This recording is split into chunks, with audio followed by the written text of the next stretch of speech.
shqiptar në Greqi janë të ndarë në dy kampe të mëdha. Mitsotakis si e bëri në listën e vetë eurodeputet. Po pra. E përdori se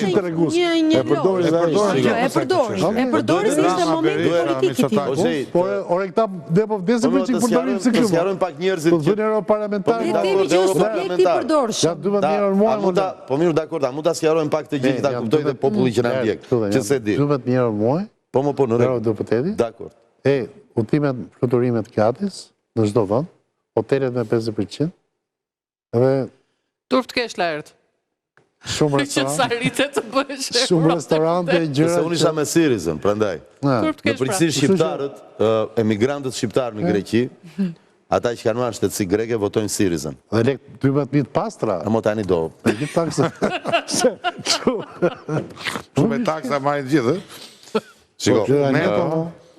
Emigrantët shqiptarë në Greqi, ata që kanë marrë shtetësi greke dhe kanë drejtën të ushtrojnë të drejtën e votimit, pra ushtrojnë drejtën e votimit, votojnë Syrizën. Votojnë Majtas, votonin Pasokun, tani votojnë Syrizën. E di sepse nga ta ka marrë 4.000 vota, kusha vetë kandidat. Minoritarët votojnë Nea Demokratia, votojnë demokracinë e re. Syresh prej tyre janë 2 nipër në Vuno, është dikush në Lukov, janë ja 2 në Imar, i njohën me emra, kanë qenë antarë të agimit të artë. Dhe janë të mersisht, do me thënë, anti-shqiptar.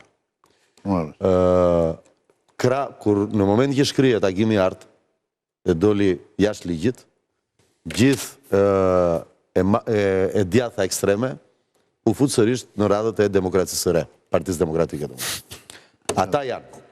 Çfarë fshihet në kutitë e Greqisë? Sepse është vetmja të vetët kuti të votave të shqiptarëve, unë e quaj kutitë e Greqisë, rezulton?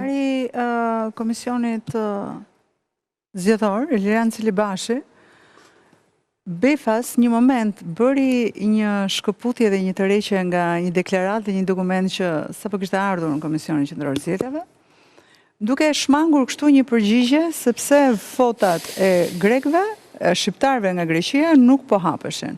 Sigurisht që aty fshihet diçka.